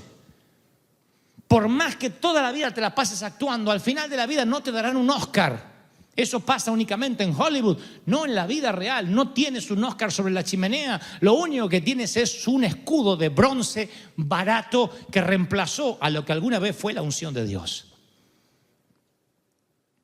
Y es horrible que algún día te transformes en la sombra de lo que alguna vez fue la unción de Dios. Porque cuando reemplazas lo verdadero por lo que no es verdadero, el bronce necesita más mantenimiento. Porque si no es pulido todo el tiempo, al principio brilla como el oro, pero luego se oxida rápido, mucho más rápido que el oro. Si los deja mucho tiempo afuera, se oxida enseguida. Entonces tienes que andar escondiéndote. Yo siempre recuerdo la frase de mi pastor que me dijo, Dante, lo que nace en la carne siempre va a ser mantenido en la carne. No se puede mantener en el espíritu. Lo que nace en el espíritu se mantiene en el espíritu. Lo que nace en la carne se mantiene en la carne. En otras palabras, yo esto ya lo expliqué, pero te lo voy a decir otra vez porque hay gente que quizás está desde hace poco en la congregación. En la vida, siempre desde que conoces a Cristo, por lo menos desde que conoces al Señor, hasta que te mueras y te vayas con Él, va a haber una lucha de la carne y el espíritu. La carne no se muere, está ahí. Si no, andarían todos sin carne. Serían todas ánimas, espíritus volando así con alitas. Esto es carne, tiene sentimientos, tiene cosas feas que el Señor tiene todos los días que llevar a la pie de la cruz para que cada vez esa carne sea menos. Pero el hombre viejo toda la vida pelea con el hombre nuevo, así hasta que Cristo venga. ¿Hasta ahí está claro, sí o no? Entonces, muy bien. Cada decisión que tomes, cada respuesta que des, la vas a tomar dejando feliz a la carne o dejando feliz al espíritu. Nunca dejan los dos felices a la vez. Jamás. En nada en la vida. O afliges al espíritu o afliges a la carne, pero a uno tienes que afligir. ¿Eso qué hace? Que vas a vivir afligido gran parte de tu vida. Imposible que el espíritu y la carne estén felices, porque eso significa que tienes la mente cauterizada. Ya ni sientes lo que es pecado. Es otra cosa aparte. Pero, por ejemplo, te pasa algo en el tránsito, te pasa algo en el almacén, en la tienda, tienes que contestarle algo a tu cónyuge, a tu suegra. Tú decides si contestas en la carne o en el espíritu. Si contestas en la carne, lo mandas a pasear y a comprar más allá del sol. Lo manda y te acuerdas del padre, de la madre. ¿Qué te va a pasar? Te queda una satisfacción. ¡Oh! Bien, se lo dije. Y te vas así. Una satisfacción a la carne, ¿no? Porque es verdad, quien diga, no me quedo satisfecho. Sí, te quedas satisfecho. Cuando dice, ¿qué me tomas por estúpido? Y le dices así con bronca, casi escupiéndolo. Eso te da una satisfacción en la carne. La carne se alegra, por fin te hiciste valer. Inmediatamente pasan unos minutos y tu espíritu se contriñe. Así no actúa una mujer de Dios, un hombre de Dios. El Espíritu Santo empieza a afligirse y empieza una angustia y no sabes por qué. Y dice, pero Señor, pero si me insultó él. Y el Espíritu Santo dice, pero voy a pasar por estúpida. Y no puedes dormir y no puedes avanzar. No puedes, porque el Espíritu Santo te empieza a dar vuelta. No es el demonio, es el Espíritu Santo que te dice, la fregaste, dejaste contenta la carne. Y ahí uno tiene que ir a arreglar, pero tienes que ir a arreglar en el Espíritu, porque si vas a arreglar en la carne, bueno, perdone. Aparte yo sé por qué lo hice, pero perdón. Y otra vez el Espíritu, eso no sirve. Se te complica. Si pasa al revés, tienes que decirle algo a alguien, tiene todo el derecho a decirle de todo porque te está maltratando, porque te está mintiendo en la cara. Pero dice, ¿a quién aflijo? ¿A la carne o al Espíritu? La vez que afligía al Espíritu no pude dormir. Así que afliges ahora a la carne. Te sonríes y dices,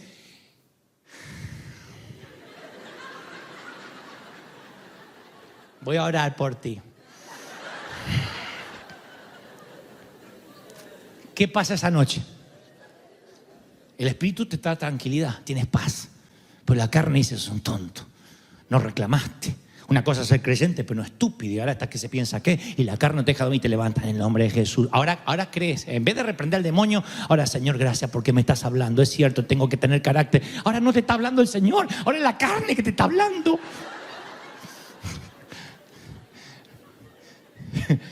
Lo que se empieza en la carne hay que mantenerlo en la carne, y lo que se empieza en el Espíritu hay que mantenerlo en el Espíritu. Y si tú reemplazas escudos de oro por escudos de bronce, te vas a volver loco, loca para pulir el bronce. Todo el tiempo lo vas a tener que estar puliendo. En cambio, cuando es del Espíritu, eres genuino, al que le gusta bien y al que no también. Dios no terminó conmigo, soy una obra en construcción. Pero cuando tú te empeñas en mostrar algo que no eres, vas a tener que estar puliendo, sacando un poquito el escudo, un par de horas el domingo, y lo vuelves a ocultar para que no se vea que es material barato. Pero tarde o temprano la gente sabrá que es material barato. Encima al bronce le sirve cualquier molde, porque el bronce es una aleación de cobre y hierro y es fácil moldearlo. El bronce se funde a temperaturas muy bajas, pero el oro se funde al máximo calor. Y para que el oro esté en nosotros necesitamos que ese oro esté templado con las temperaturas del Espíritu Santo. Te vas templando, achicando la carne, dominando a la carne, queriendo hablar pero te callas, te dejas babear la barba como David para poder salir vivo muchas veces. Y entonces sientes que no estás construyendo un carácter, pero Dios te ve y dice, estás construyendo el Espíritu. Ahí tu escudo es de oro. En cambio, cada vez que tú reaccionas, que tú hablas, que tú chusmeas, que tú especulas o que dices algo que no proviene del cielo, estás puliendo un bronce que tarde o temprano nos vamos a dar cuenta que es impostar, que no es la verdad. Esa es una vieja actitud del pueblo de Dios. El poner escudo de bronce es decir, no pasó nada, tranquilo, es casi lo mismo. No nos robaron, ahí están los escudos. No es lo mismo, es casi lo mismo, pero no es lo mismo. La presencia de Dios nunca se podrá reemplazar, ni por música, ni por buenos sermones, ni por un show, nunca. Te estás congregando, pero el escudo ¿de qué es? De bronce. El lunes eres tan miserable como lo eras el jueves. No hay cambio de vida, no hay ganas de redireccionar tu destino. Y yo me revelo a venir a la congregación, a la iglesia, a congregarme, y que el Señor no me hable, no me haga sentir que todavía tengo que cambiar cosas.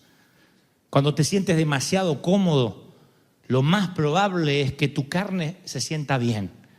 Y si tu carne se siente bien es porque tu espíritu ya ni siquiera te redarguye. El Espíritu Santo es comparado a una paloma, a un gentil caballero, donde te dice, está mal. Y un día ya no lo escuchas más.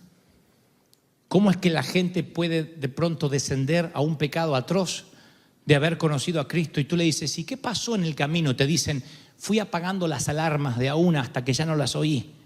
Y entonces sí, después la carne se siente feliz, se siente cómodo. Una pareja que tiene relaciones sexuales antes del matrimonio o no estando casados, al principio tienen una culpa atroz. Y ahí tienen dos caminos, o correr inmediatamente a la presencia de Dios Y pedir perdón, decirle, Señor, perdóname, somos carne, nos dejamos llevar. Ay, Señor. O levantar escudos de bronce. La segunda vez que lo hagan sentirán menos culpa. La tercera vez, poquito menos de culpa. La cuarta ya no escucharán la culpa. La quinta vez lo justificarán. La sexta vez dirán, nos amamos. La séptima vez dirán, Dios está bendiciendo nuestra unión. ¿Qué pasó? Que el espíritu ya ni siquiera les habla. La carne cada vez está más cómoda, más feliz. Entonces el Señor esta mañana nos está hablando y nos está diciendo, hoy es el día de entregar los escudos de bronce. No sirven. Te ocultan, te tapan un poquito, pero no podrías ir a ninguna batalla así. Necesitas un escudo de oro, de pureza, de santidad, de oración, de búsqueda del Señor. Y el tema, insisto, no es que estés desnudo. La mayoría en ciertos momentos de la vida lo volvemos a estar. El tema es no buscar escudos que no te sirven, que aparentan, que muestran. Y antes de aparentar es preferible siempre hacerse un paso a un costado y decir, Señor, ayúdame, no quiero aparentar, no quiero ser un impostor, no quiero tener apariencia de espiritualidad, quiero humillarme delante del Señor. Quiero que me retribuyas con abundancia lo que el enemigo me robó. Eso debió haber hecho Roboam. Como tantos reyes, buscar a Dios, poner su rostro en tierra, rasgar las vestiduras, tirarse ceniza y decir, Señor, ¿qué ha pasado? Así clamaba Josué, apenas perdía la primera batalla. ¿En qué estamos haciendo mal? Y Dios le dirá, hay un anatema en el pueblo, alguien está ocultando tesoros bajo la tienda, por eso no estás batallando y ganando. Así Josué resolvió en una oración el problema de sus pérdidas. No dijo, perdemos batallas, no importa, no lo contemos, quitémoslo de la estadística, contratemos a un contador donde no ponga las batallas perdidas. No funciona. No es dibujar una contaduría, no es simular lo que no tenemos, es decir, Señor, esta soy yo. ¿Qué tengo que hacer? Enséñame porque no puedo más con mi vida. Y yo te aseguro de parte del Espíritu Santo que Él te dará luz, que Él te dirá cómo salir y te va a retribuir 7 veces. 7 veces. Alguien tiene que aplaudir si lo cree. Dios va a retribuirte 7 veces lo que el diablo te robó. ¡Aleluya! ¿Lo crees? ¿De verdad que lo crees? Pero para eso tenemos que ser auténticos, mis queridos. En un momento tendremos que ser quienes somos. ¿Ante quién? Ante el Señor, mínimo. Corre hacia Él y dile, Señor, yo soy Mira la envidia que hay todavía en mi corazón. Mira los celos que a veces tengo. No los justifiques. No hay peor cosa que le revuelva el estómago más a Dios que alguien que justifique sus celos llamándole temor santo. Por Dios, son celos.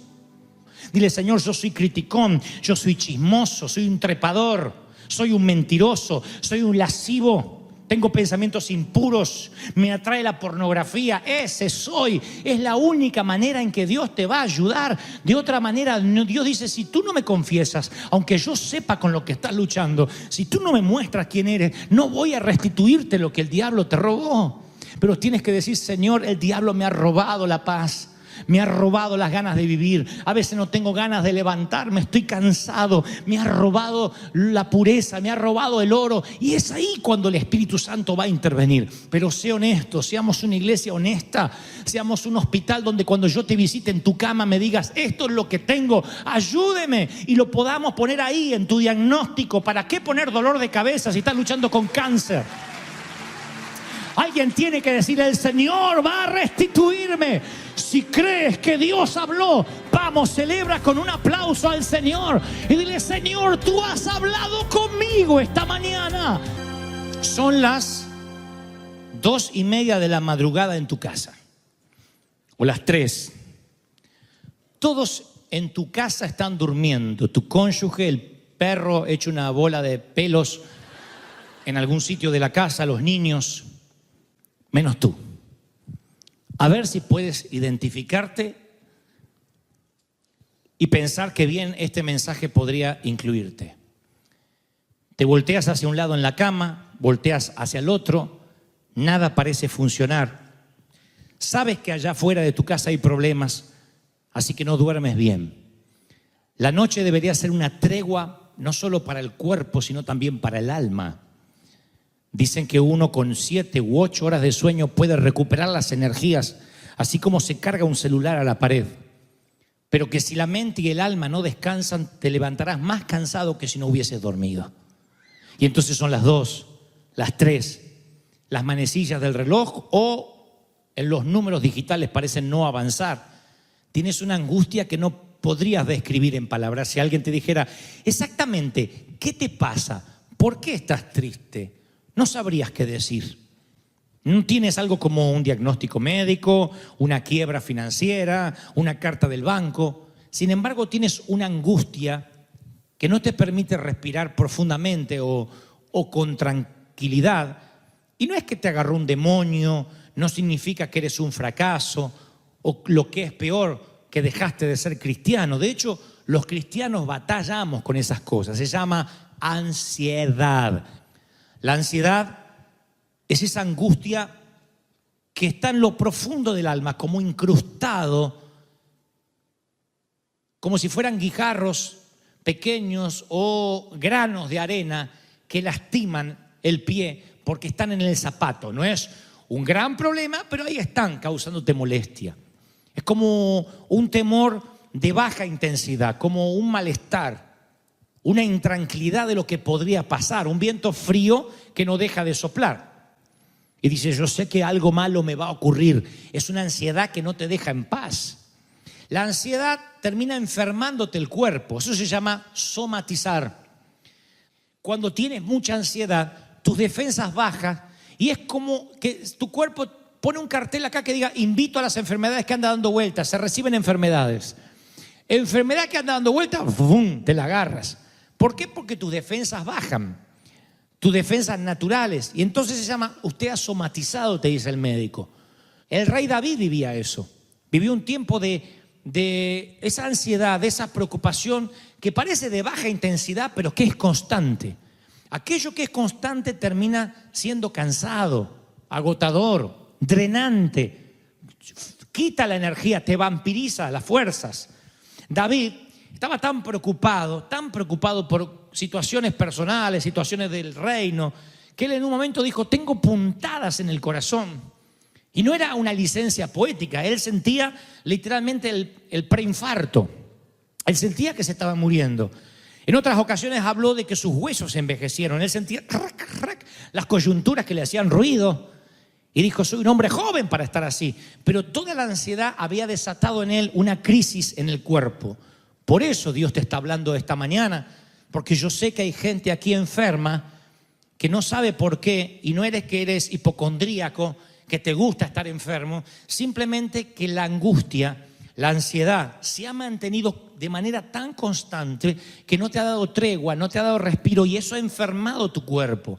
Por eso es grave. Y tenemos que hablarlo esto, porque en las iglesias se ora por los enfermos. Pasen los enfermos, pero no se previenen las enfermedades. Pensamos que prevenir las enfermedades es humanismo, que ahí no está Dios.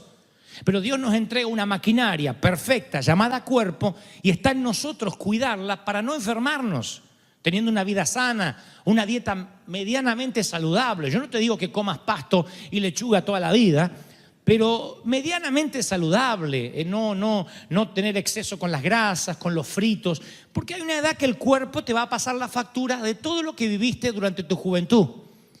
El cuerpo tiene una contaduría extraordinaria, mejor que cualquier contador, mejor que el IRS. El cuerpo te pasa la factura. Si tienes un dolor en la rodilla que no te puedes quitar a los 40 años, eso seguro vino de malos esfuerzos, de no tomar líquido, eso vino de una vida de no cuidarte. Y el Señor nos enseña a cuidar el cuerpo. No tenemos repuestos. Ojalá hubiera gente con 5 riñones, 3 corazones. Se me paró uno, puse el otro, el de repuesto. 3 próstatas, 4 vejigas. No hay. Es lo que Dios te dio y se lo cuidas. Te puedes agregar, quitar, pero todo es artificial. Lo que realmente son vitales, órganos vitales, no tenemos repuestos. Entonces, ¿cómo hace el enemigo para dejarte fuera de juego? Llenándote de ansiedad. ¿Qué es la ansiedad? El temor. Y es una puerta al enemigo. Me voy a enfermar. Y por la fe te enfermas. La ansiedad es el miedo a que va a pasar. ¿Cuáles son los síntomas? Si no te ríes a menudo, si ya no disfrutas el sol, si ya no silbas mientras caminas. Parecen tonterías infantiles. Cuando ves a alguien muy feliz, lo miras con sospecha. Entonces, creo que cuando uno ve la felicidad ajena y le molesta, es porque ya la ansiedad empieza a ser contagiosa. Quisiera que todo el mundo la pase mal como tú. Te molesta que otro esté disfrutando el gozo de la salvación. Eso es la ansiedad. La ansiedad es: ¿qué tal si no me dan los papeles? ¿Qué tal si no puedo pagar el seguro médico? ¿Qué tal si no puedo pagarle los aparatos dentales a mis hijos? Y si por tener los dientes torcidos no consigue pareja, y por tener los dientes torcidos un día anda con un cartel debajo del puente: mis padres no me pagaron los aparatos, ayúdenme, soy un humble. Empezamos a pensar y nos vamos allá 20, 30 años. Eso se llama ansiedad. Es una inquietud, una sospecha, un recelo. Estar parado siempre en el tablón del barco pirata sabiendo que en cualquier momento nos vamos a caer. Un presentimiento que algo malo va a ocurrir. La ansiedad y el miedo son primos, pero no son idénticos. El miedo ve una amenaza, la ansiedad se la imagina. Estás preocupado por nada. O sea, te dijeron que tienes que dejar la casa porque no la pudiste pagar. Eso te tiene que dar la preocupación lógica, la ocupación, no preocupación. Pre es ocuparse previamente. Te estás ocupando antes de tiempo. Preocupación, ¿no? Tienes que ocuparte. ¿A dónde vas a vivir? Posiblemente tengas que empezar de nuevo. La ansiedad es: nunca más voy a tener casa, no vamos a morir de hambre, vamos a quedarnos en la intemperie, mis hijos se van a avergonzar. Es agrandar la cosa. El miedo resulta en luchar o huir, pero la ansiedad crea miedo y desolación, miseria y desolación. El miedo es el pulso que palpita cuando ves una serpiente en tu jardín, pero la ansiedad es una voz que te dice: nunca te metas en el jardín porque podría haber una serpiente. Esa es la diferencia. Entonces, yo estoy dispuesto a orar por aquello que dicen: tengo este problema, acá está, práctico, visible, es una amenaza. Ayúdame, Dante, para que oremos juntos.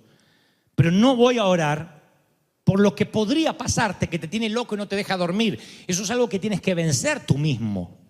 Decir: no tengo que preocuparme, porque la palabra dice: basta el día con su afán.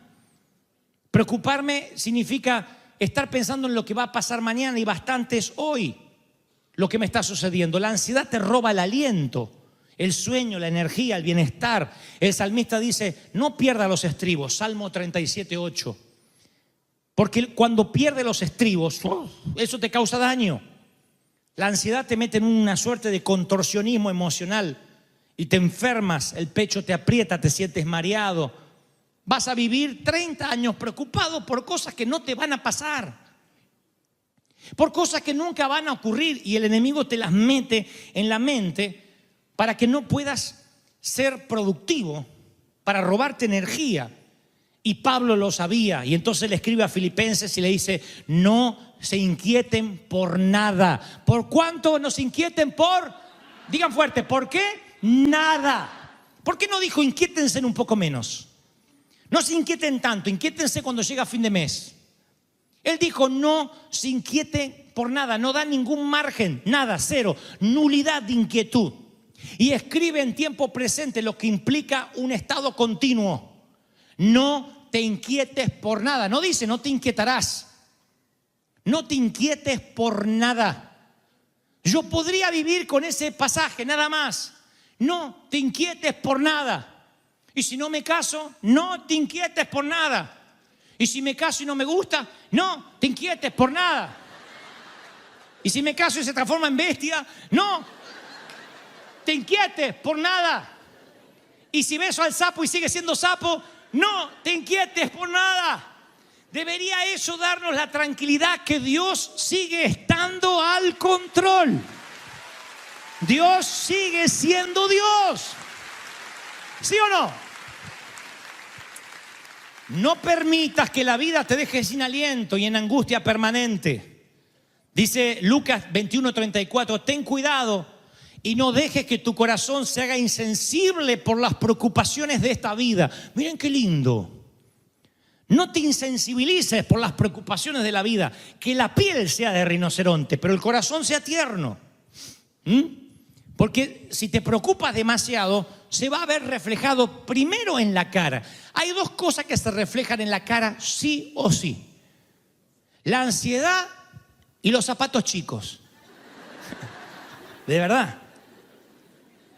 La ansiedad primero se nota en la cara, te pone los rasgos duros. Van a notar ustedes que la juventud o la vejez no son más o menos arrugas, más o menos celulitis, más o menos estrías, más o menos color blanco en el cabello, no. La vejez se nota en los rasgos duros. Cuando alguien tiene los rasgos duros, significa de que hay algo, un rictus en su cara. Aunque tenga 25 años, tú ves a una persona vieja en su espíritu porque sus rasgos están endurecidos. Y esto es bíblico, lo digo siempre, dice la palabra de Dios que el rostro refleja lo que hay en el corazón. Y si estás ansioso, los rasgos se empiezan a endurecer. Y cuando se te endurecen los rasgos, tú dices, esta persona es grande, no sé por qué, porque no tiene edad para ser grande. Sin embargo, una persona que está libre de ansiedad, aunque tenga 70 y tantos años, puede estar arrugadito, canoso, arrugadita, pero tú ves que los rasgos están blandos. Son rasgos de una persona bella en el Señor, independientemente de los cánones de belleza que el mundo pueda poner. Creo que la belleza se ve cuando tu rasgo dice, estoy descansando en el Señor. Y aún si me tocara morir, Dios sigue estando al control. ¿Lo reciben, sí o no? Entonces, ¿te estás riendo menos que antes? ¿Cuánto hace que no se carcajea alguien acá de verdad? No es. Eso es el extrañido de vientre y no me quiero reír más porque se me escapa. No, es una risa del fondo. Quienes te conocen, vieron que está el juego de asociaciones, que uno dice una palabra y tú tienes que decir otra. Si dijeran tu nombre, ¿con qué palabra, con qué adjetivo te asociarían? Fulano, negativo. Chismoso. Serio. ¿Con qué palabra te asociarían si tuvieras que definirte solo una palabra? ¿Siempre piensas que algo malo va a ocurrir? ¿Hay días que preferirías quedarte en la cama? Y no hablo de flojera, sino de falta de energía espiritual. ¿Exageras todo lo negativo y desestimas lo positivo? Si contestaste sí a cualquiera de estas preguntas, tengo que presentarte a un amigo. Se llama Pablo y lo que él le escribe a los filipenses. Él dice lo siguiente. Alégrense siempre. Hoy les dije no se inquieten por nada. Ahora la palabra es la antítesis, la antípoda de lo anterior. Alégrense ¿cuántas veces? Siempre. O sea que tienen que decir, no, esos payasos de River. Siempre, un payaso está siempre con cara de payaso. Siempre. Que tu amabilidad, dice Pablo, sea evidente a todo mundo. La gente no se tiene por qué enterar que la estás pasando mal. Tu amabilidad tiene que ser evidente siempre. No te inquietes por nada, sino en toda ocasión ora, ruega, presenta tus peticiones a Dios y dale gracias. O sea, por descontado que las va a contestar. Y la paz de Dios que sobrepasa todo entendimiento, cuidará tus corazones, cuidará tus pensamientos en Cristo Jesús. Por eso piensa todo lo verdadero a la noche antes de irte a acostar mientras que ves el reloj. Todo lo respetable, todo lo justo, todo lo puro, todo lo amable, lo que es digno de admiración, lo que merezca elogio, en eso tienes que pensar. Esa es la cura para la ansiedad. Se te va la ansiedad para siempre. Una paz que sobrepasa todo entendimiento. Cuando alguien tiene paz, cuando alguien tiene tranquilidad, ustedes van a ver que cambia la atmósfera, cambia el ambiente. Cuando alguien está ansioso, te contagia esa misma ansiedad. Te la contagia hasta el punto que te pone en un estado de olvidarte quién es Dios, de desestimar la bondad de Dios. Por eso Pablo dice, lo primero que tienes que hacer es celebrar la bondad de Dios. Alégrate en el Señor, alégrate. No enfoques la atención en el problema, no te obsesiones con el problema. Mientras más miras a Dios, más pequeño es el problema. Alzaré mis ojos a los montes. Noten la intencionalidad del salmista. ¿Dónde vas a alzar tus ojos? Arriba de los montes. Miras a Dios y el problema se achica. Pero como esto es la terapia a una patología que es la ansiedad, Pablo sigue dando la receta y dice, no se inquieten por nada. Presenta tu oración a Dios y ya dale gracias. ¿Llevaste algún día una computadora o el celular? Yo hace poco llevé a cambiarle la batería al celular acá a Mac. Y estaban todos esos nerds que parece que todos vestidos iguales, que son todos como Steve Jobs, chiquititos, con barba, con anteojos raros, miran así, pues son unos genios los condenados, saben de todo. Y claro, dejar el celular para algunos es como dejar un brazo. Uno no lo quiere dejar. Tal vez me dice, ¿me deja un hijo como parte de pago? Bueno, lo vengo a buscar mañana. Pero el celular... Así que le digo, miren, lo que pasa, yo le quería explicar, lo que pasa es que cuando quiero prender a veces no me... es la batería. Vengan una hora. Sí, pero no voy a perder los datos. No, vengan una hora. Porque si no, si quiere me quedo acá para observar cómo lo miran y cómo lo arreglan. Uno quiere, ¿no? Así cuando deja un auto, cuando de lo que sea.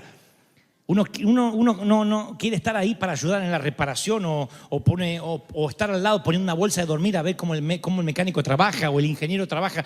Y te dice, no, déjemelo. El protocolo con Dios es exactamente igual. Cuando presentas tu ansiedad, Dios dice, me dejas el problema a mí y no te metes más, no piensas más. Ya está. Dios dice, deja las cosas a los pies de la cruz. ¿Sí? No desvíes tu mente a una docena de direcciones. Me lo dejas a mí y yo me arreglo. Entonces, cuando tú dejas la ansiedad, escuchen esto, que es práctico, a los pies de la cruz, la mente funciona igual, valga el mismo ejemplo de recién, que una computadora o un celular. Cuando navegas mucho por muchos sitios, la computadora suele recibir mucha información que ocupan gigas de tu memoria. Tu disco rígido se va llenando de información basura que tú no pediste. A lo mejor estás queriendo planificar un viaje en Miami y te aparece Viagra.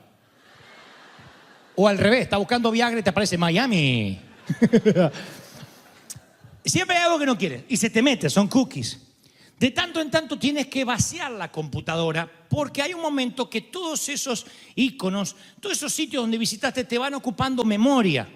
Y entonces cuando tú quieres usar el Word o el Excel, algo tan sencillo, no lo puedes usar porque la computadora está lenta, trabaja el relojito, trabaja. Dice, me anda lenta la conexión. No, es tu máquina.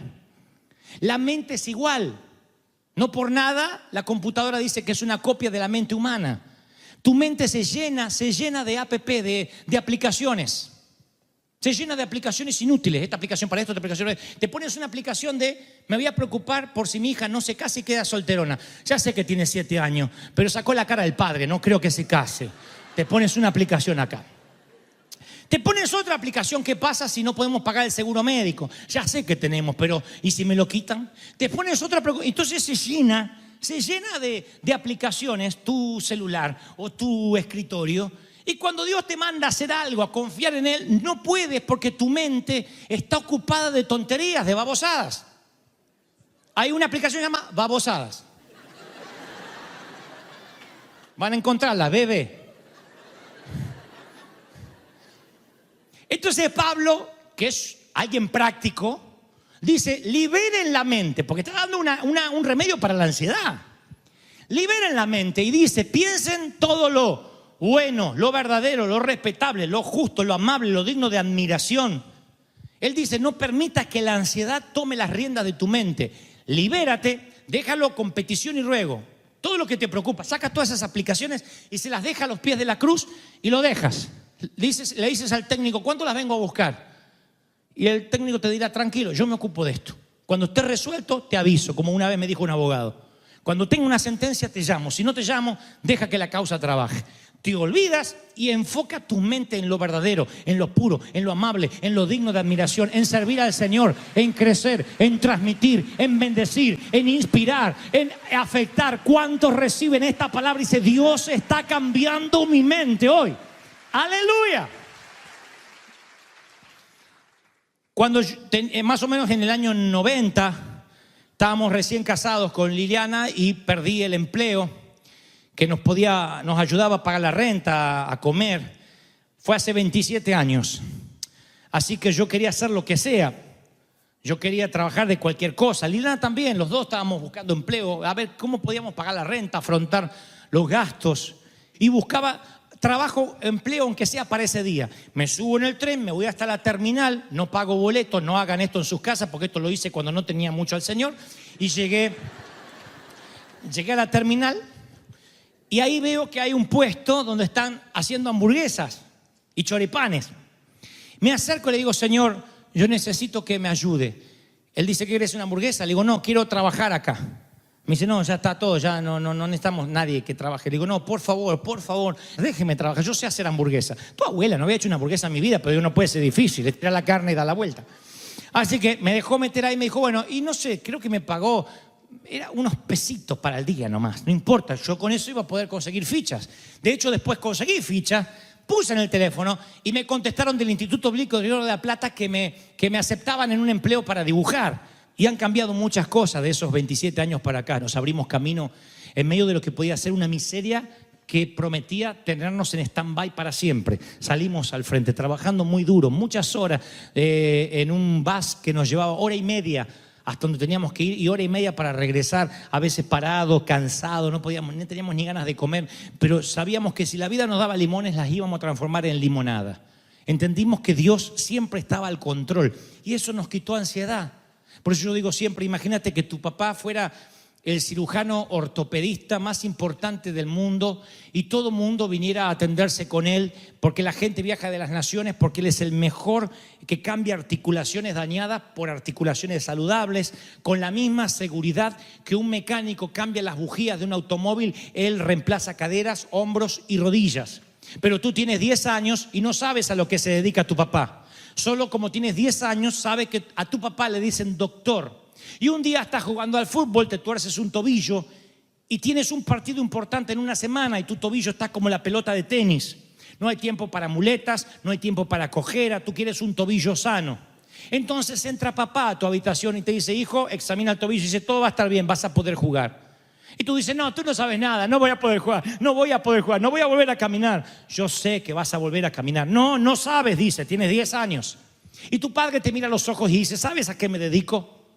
Y tú dices, eres doctor. Sí, pero ¿sabes a qué me dedico? ¿Qué rama de la medicina? Tú dices, no sé bien. Ven aquí hasta que lo descubras.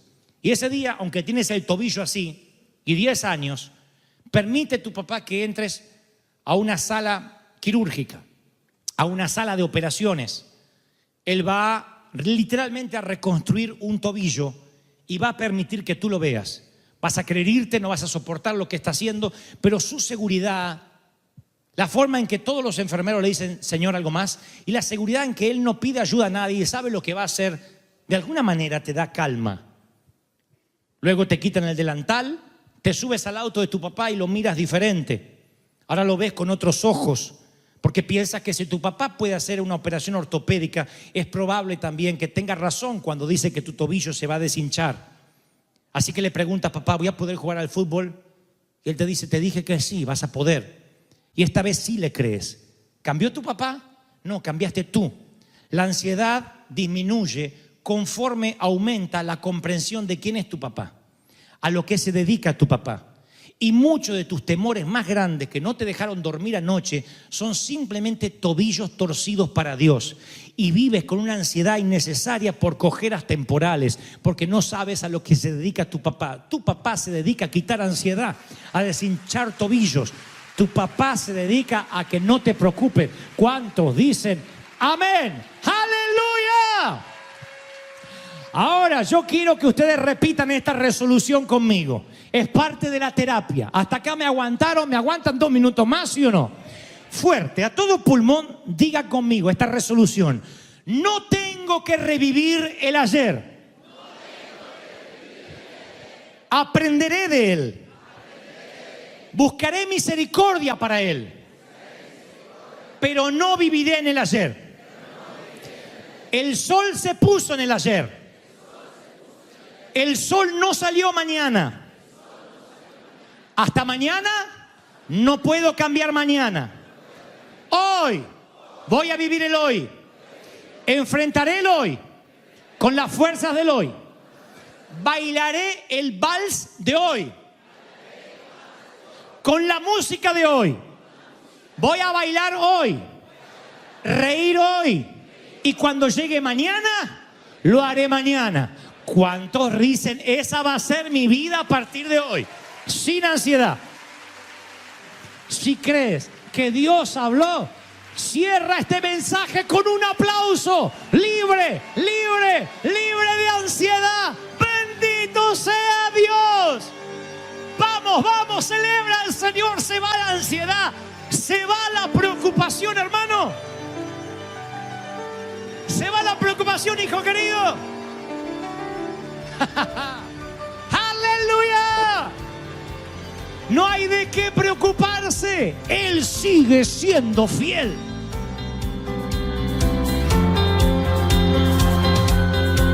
Es un río que no se detiene. El arca por fin está en casa. El rey ha venido a morar. El avivamiento en calle Broadway. River Church es un río que no se detendrá jamás.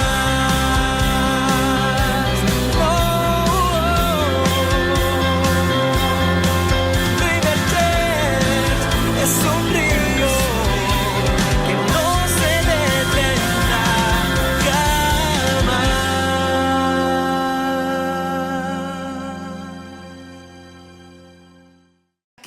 Que me aceptaban en un empleo para dibujar. Y han cambiado muchas cosas de esos 27 años para acá. Nos abrimos camino en medio de lo que podía ser una miseria que prometía tenernos en stand-by para siempre. Salimos al frente, trabajando muy duro, muchas horas en un bus que nos llevaba hora y media hasta donde teníamos que ir y hora y media para regresar, a veces parados, cansados, no teníamos ni ganas de comer, pero sabíamos que si la vida nos daba limones, las íbamos a transformar en limonada. Entendimos que Dios siempre estaba al control y eso nos quitó ansiedad. Por eso yo digo siempre, imagínate que tu papá fuera el cirujano ortopedista más importante del mundo y todo el mundo viniera a atenderse con él porque la gente viaja de las naciones porque él es el mejor que cambia articulaciones dañadas por articulaciones saludables con la misma seguridad que un mecánico cambia las bujías de un automóvil, él reemplaza caderas, hombros y rodillas. Pero tú tienes 10 años y no sabes a lo que se dedica tu papá. Solo como tienes 10 años sabes que a tu papá le dicen doctor. Y un día estás jugando al fútbol, te tuerces un tobillo y tienes un partido importante en una semana y tu tobillo está como la pelota de tenis. No hay tiempo para muletas, no hay tiempo para cojera, tú quieres un tobillo sano. Entonces entra papá a tu habitación y te dice, hijo, examina el tobillo y dice, todo va a estar bien, vas a poder jugar. Y tú dices, no, tú no sabes nada, no voy a poder jugar, no voy a volver a caminar. Yo sé que vas a volver a caminar. No, no sabes, dice, tienes 10 años. Y tu padre te mira a los ojos y dice, ¿sabes a qué me dedico? Y tú dices, eres doctor. Sí, pero ¿sabes a qué me dedico? ¿Qué rama de la medicina? Tú dices, no, no sé bien. Ven aquí hasta que lo descubras. Y ese día, aunque tienes el tobillo así y 10 años, permite tu papá que entres a una sala quirúrgica, a una sala de operaciones. Él va literalmente a reconstruir un tobillo y va a permitir que tú lo veas. Vas a querer irte, no vas a soportar lo que está haciendo, pero su seguridad, la forma en que todos los enfermeros le dicen, Señor, algo más, y la seguridad en que Él no pide ayuda a nadie y sabe lo que va a hacer, de alguna manera te da calma. Luego te quitan el delantal, te subes al auto de tu papá y lo miras diferente. Ahora lo ves con otros ojos. Porque piensas que si tu papá puede hacer una operación ortopédica, es probable también que tenga razón cuando dice que tu tobillo se va a deshinchar. Así que le preguntas, papá, ¿voy a poder jugar al fútbol? Y él te dice, te dije que sí, vas a poder. Y esta vez sí le crees. ¿Cambió tu papá? No, cambiaste tú. La ansiedad disminuye conforme aumenta la comprensión de quién es tu papá, a lo que se dedica tu papá. Y muchos de tus temores más grandes que no te dejaron dormir anoche son simplemente tobillos torcidos para Dios. Y vives con una ansiedad innecesaria por cojeras temporales, porque no sabes a lo que se dedica tu papá. Tu papá se dedica a quitar ansiedad, a deshinchar tobillos. Tu papá se dedica a que no te preocupes. ¿Cuántos dicen amén? ¡Aleluya! Ahora yo quiero que ustedes repitan esta resolución conmigo. Es parte de la terapia. Hasta acá me aguantaron, me aguantan 2 minutos más, ¿sí o no? Fuerte, a todo pulmón, diga conmigo esta resolución. No tengo que revivir el ayer. Aprenderé de él. Buscaré misericordia para él. Pero no viviré en el ayer. El sol se puso en el ayer. El sol no salió mañana. Hasta mañana no puedo cambiar mañana. Hoy voy a vivir el hoy. Enfrentaré el hoy con las fuerzas del hoy. Bailaré el vals de hoy con la música de hoy. Voy a bailar hoy, reír hoy, y cuando llegue mañana, lo haré mañana. ¿Cuántos dicen, esa va a ser mi vida a partir de hoy? Sin ansiedad. Si crees que Dios habló, cierra este mensaje con un aplauso. Libre, libre, libre de ansiedad. Bendito sea Dios. Vamos, vamos, celebra al Señor. Se va la ansiedad, se va la preocupación, hermano. Se va la preocupación, hijo querido. ¡Aleluya! No hay de qué preocuparse. Él sigue siendo fiel.